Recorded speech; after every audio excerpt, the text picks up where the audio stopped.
Bonjour Monsieur Mukamba, vous êtes là sur votre balcon toujours. Nous voulons parler, dans quelques jours il y aura des épreuves, des examens d'État dans votre pays, la République démocratique du Congo. Les enfants, les jeunes sont tellement découragés aujourd'hui parce qu'ils disent qu'il n'y a pas de travail, qu'il faut faire des études, peut-être qu'il est ou dans les domaines où ils peuvent facilement trouver du travail. Est-ce que cela est une bonne chose? Qu'est-ce que vous donnez comme conseil, comme encouragement à ces jeunes qui sont en train d'étudier dans des conditions extrêmement difficiles, qui ne voient presque pas l'avenir, qui ont des difficultés pour choisir les options, les facultés qu'ils doivent faire pour être aussi utiles sur le marché de l'emploi?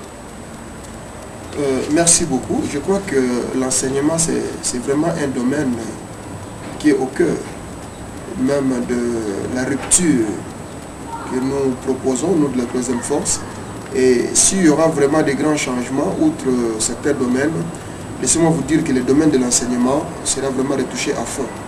Mais comme vous voulez qu'on puisse parler des élèves qui vont présenter leurs examens d'État, leur bac, premièrement, je vais les encourager que vous devez étudier, vous devez bosser dur. Je sais que les conditions sont difficiles, je sais que les moyens sont limités, je sais que les difficultés, il y en aura toujours.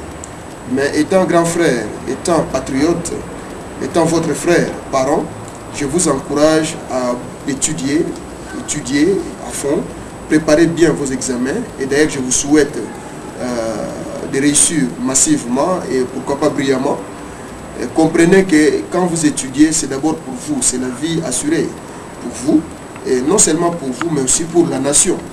C'est ainsi que nous autres, nous proposons qu'on puisse réformer l'enseignement et que désormais, après l'obtention de votre diplôme d'État ou baccalauréat, que vous soyez déjà à mesure d'être dans le monde actif, parce qu'il faut reconnaître que les grandes études ne sont pas faites pour tout le monde, parce que chacun a sa capacité de compréhension et de traiter les choses. Mais déjà avoir un baccalauréat, c'est un diplôme d'État, c'est déjà plus, même pour ceux-là qui rêvent un jour sortir du pays ou aller à l'étranger, je crois que ça constitue un laissez-passer, pour ne pas dire un passeport, pour ceux qui ont des ambitions de venir continuer les études à l'extérieur. Donc je vous encourage vraiment à étudier, à vous préparer. Et quand vous étudiez, n'étudiez pas pour les examens, mais plutôt étudiez pour la vie, parce que personne ne sait qu'on peut avoir besoin aussi de vos services.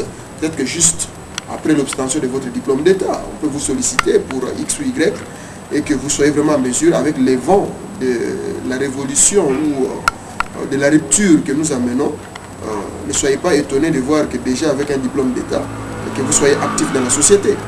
Donc les enseignants, les inspecteurs et tous les corps, nous savons et nous partageons les difficultés qui sont les vôtres, les problèmes que vous vivez, nous les savons et nous sommes en train de travailler pour que la lumière jaillisse là-dessus, encadrer les enfants, encadrer vos enfants, encadrer la nation, l'élite, parce que c'est eux. Moi, je n'oublierai jamais mes professeurs, mes maîtres, jusqu'à ce que je serai dans mon tombeau, parce que ce que je suis aujourd'hui, c'est parce que j'ai été formé un jour. Oui, nous dirons juste que pour tous ceux qui préparent les examens d'État, nous pensons que, comme vous venez de le dire, M. Mukamba, qu'il est aussi souhaitable que ces enfants étudient dans tous les domaines possibles de la vie, car l'avenir et les projets que vous présentez, que les politiciens essayent d'amener, les efforts qui sont entrepris, puissent trouver ces enfants aptes et capables de se lancer dans tous les secteurs de la vie sociale et avec leur contribution. Êtes-vous aujourd'hui content de la situation sanitaire dans les universités, de l'état aujourd'hui des bâtiments? Qu'est-ce que vous proposez? Parce que les conditions dans lesquelles les enfants étudient aujourd'hui ne sont pas aussi souhaitables, ne sont pas meilleures. Écoutez, c'est un sujet vaste, mais laissez-moi vous dire, je m'excuserai pour ceux-là qui vont se sentir un peu frustrés, que les conditions actuelles, surtout de nos universités, nos instituts supérieurs, ne méritent pas. Et en les regardant, en vivant cette situation, c'est comme si on ne reconnaissait pas la valeur des enseignements au niveau supérieur.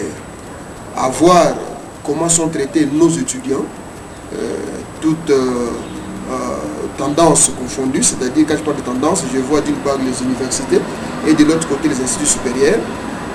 C'est malheureux, alors que pour nous autres, le cœur, si vous voulez, de notre mission, de ce que nous voulons faire, de ce que la troisième force veut faire, les secrets et les laboratoires, c'est dans les universités et dans les instituts supérieurs. D'où ces universités et instituts supérieurs doivent être mieux traités, déjà d'une manière apparente, d'une manière, si vous voulez, extérieure, pour ne pas encore parler de formation proprement dite. Les conditions qui vont permettre aux étudiants de bien étudier, non seulement les étudiants, mais les professeurs aussi d'exercer leur métier, leur job, doivent être aussi revus. Quand je vois aujourd'hui que personne ne se soucie de l'état de délabrement de nos universités, les toilettes ne sont pas à regarder, la sécurité des étudiants n'est pas assurée, il y a certaines choses qui sont les apanages propres des universités qui n'existent plus chez nous, entre autres comme des bourses, comme réfectoires, bibliothèques, tout ce que vous savez, il n'y en a pas et ça fait mal au cœur. Nous disons qu'il faut réformer. Et quand nous parlons de réforme au niveau de l'enseignement, tout cela y est. Nous avons prévu qu'il faut désormais traiter chaque chose à sa place et avec la valeur qu'elle mérite. Donc l'université, l'Institut supérieur sont des laboratoires. Et des laboratoires sont des choses qu'il faut prendre à cœur. Il faut traiter avec beaucoup de valeur et avec beaucoup de considération, tout en mettant les moyens nécessaires, en assurant les conditions meilleures, tant aux acteurs qu'aux apprentis, pour que les fruits puissent aussi être à la hauteur. Et quand les fruits sont à la hauteur, c'est, si vous voulez, le développement assuré au niveau national. Voilà un peu ce que je peux dire. C'est une tristesse, mais c'est une vérité, il faut qu'on se le dise. Qu'aujourd'hui, les universités, les instituts supérieurs ne sont pas traités à leur juste valeur.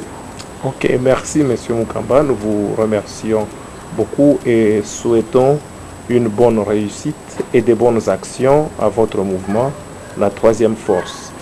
C'est bon. Ok, merci.